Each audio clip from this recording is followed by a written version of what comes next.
Gawat, karena Ferdi Sambo, Satgasus dibongkar. Di lain sisi, Kapolri tak usah banyak bacot. Pat gulipat judi online, skandal pundi aparatur, pusaran Sambo efek. Berani benar orang ini, bongkar semuanya. Mengapa ada kesan motif pembunuhan Brigadir J dilokalisir cuma soal asmara? Kenapa bukan soal kasakusuk Satgasus? Perselingkuhan, pelecehan seks, cinta segitiga atau segi empat, hubungan sesama.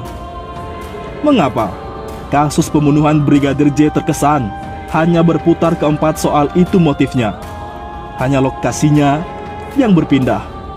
Tidak di rumah dinas Ferdi Sambo di Duren 3 Jakarta, tapi di rumah pribadi Sambo di Magelang. Gila, anaknya baru masuk TN saja sudah beli rumah di Magelang. Si Sambo ini, duit seperti ini tidak berseri. Mengapa ada kesan motif pembunuhan dilokalisir ke situ saja, yaitu seks, asmara, dan pelecehan serta perselingkuhan dan hubungan sesama jenis? Karena untuk hal yang bersifat pribadi ini, saksinya hanya Allah Subhanahu wa Ta'ala, Sambo, istrinya Sambo Putri, dan Yosua. Brigadir J sudah meninggal dunia. Kemudian Ferdi Sambo, bagaimana kita akan percaya kesaksian Sambo kalau dia jago merekayasa kejadian dari hari H pembunuhan sampai tanggal 9 Agustus Kapolri jumpa pers menetapkan Sambo sebagai tersangka. Lalu Putri, istri Sambo, perempuan hedon ini 11-12 sama suaminya, sama-sama pembohongnya. Lah, nggak ada yang melakukan pelecehan seks di rumah dinas suaminya saja. Dia melapor ke Polres Jaksel pada tanggal 8 Juli itu bahwa dia dilecehkan Brigadir J. Drama Putri yang mengaku masih shock sampai saat ini, sehingga tidak bisa muncul di depan umum atau diinterogasi LPSK, juga menjadi kebohongan berikutnya istri Sambo. Bagaimana tidak kalau kita membaca majalah Tempo edisi terbaru, Sambo dan istrinya ngadep Kapolri untuk menceritakan soal pembunuhan Brigadir J. Masa bisa mendampingi suami dan berdandan rapi, kemudian menjadi bisu saat didatangi LPSK? Singkat kata, kalau motif soal seks, maka persoalan pembunuhan Brigadir J, saksinya hanya Putri dan Sambo. Padahal terbukti keduanya selama ini berbohong untuk kejadian yang sebenarnya. Jadi feeling saya, nanti kasus pembunuhan Brigadir J akan dilokalisir ke hanya seputaran asmara, hubungan cinta dan seks. Karena kalau motifnya itu relatif yang tersenggol, tidak banyak. Bahkan mungkin 53 polisi yang terlibat pembunuhan Brigadir J palingan tidak dihukum, tapi hanya dimutasi saja. Mengapa kita tidak menggugat bahwa pembunuhan itu bukan berlatar belakang asmara, tapi berkaitan dengan praktek Satgasus yang banyak menggeruk duit dari bisnis dunia hitam?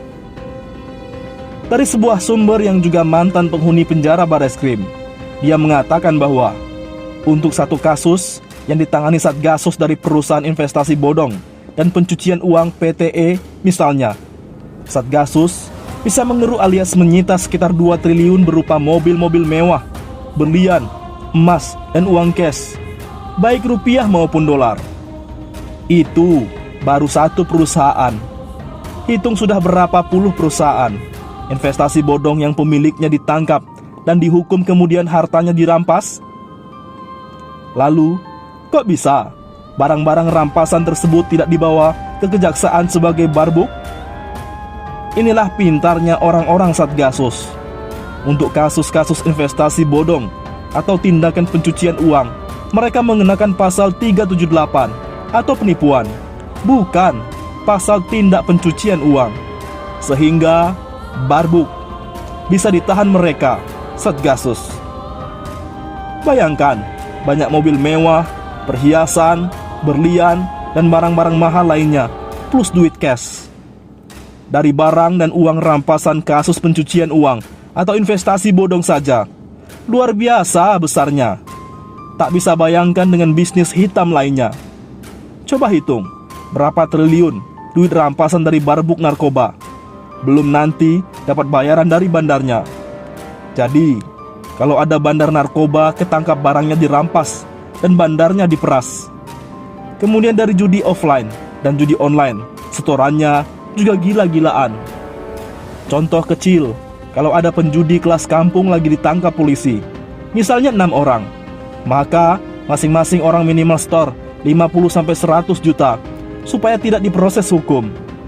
Bisa dibayangkan, pemerasan di tingkat bandar besar penjudian. Judi online duitnya lebih gila lagi. Tiap bulan setorannya ke Satgasus seperti info yang beredar, 800 miliar. Dan masih banyak lagi bisnis-bisnis hitam yang ditangani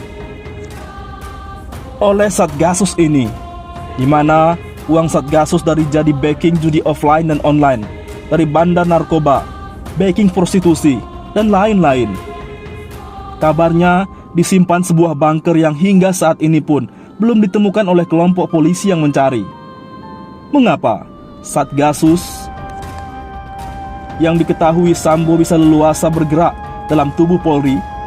Ini tidak lain karena Sambo rajin jadi sinterklas, sehingga dari hulu sampai hilir dapat lemaknya duit yang dihimpun Satgasus. Bahkan yang di daerah pun juga kebagian. Jangan heran banyak oknum Kapda dan Kapolres kayaknya sudah tak masuk akal lagi.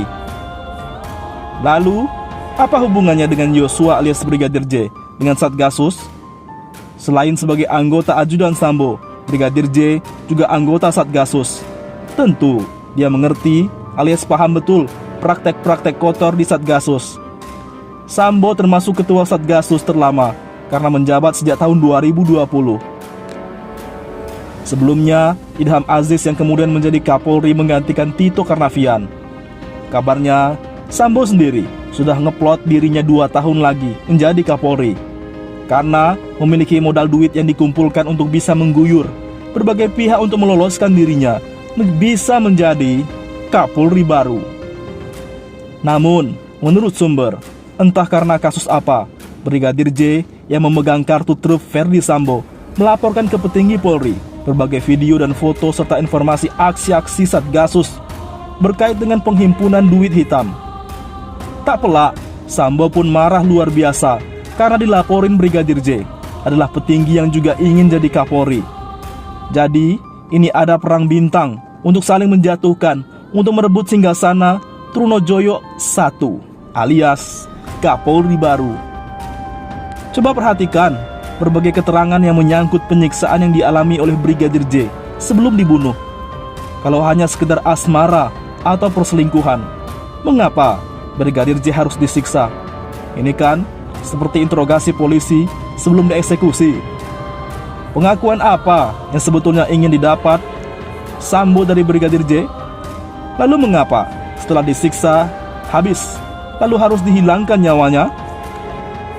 Apakah kalau Brigadir J dibiarkan hidup akan mengganggu karir Sambo dan membuat miskin Sambo karena tumpukan duit dan barang-barang berharga serta mewah bakal disita pihak lawan Sambo yang akan maju jadi Kapolri?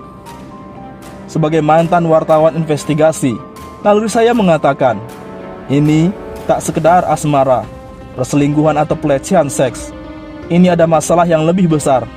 PPATK juga rasanya tak akan menemukan duit Sambo, karena duit Sambo tidak mampir ke bank, tapi ditumpuk di suatu tempat.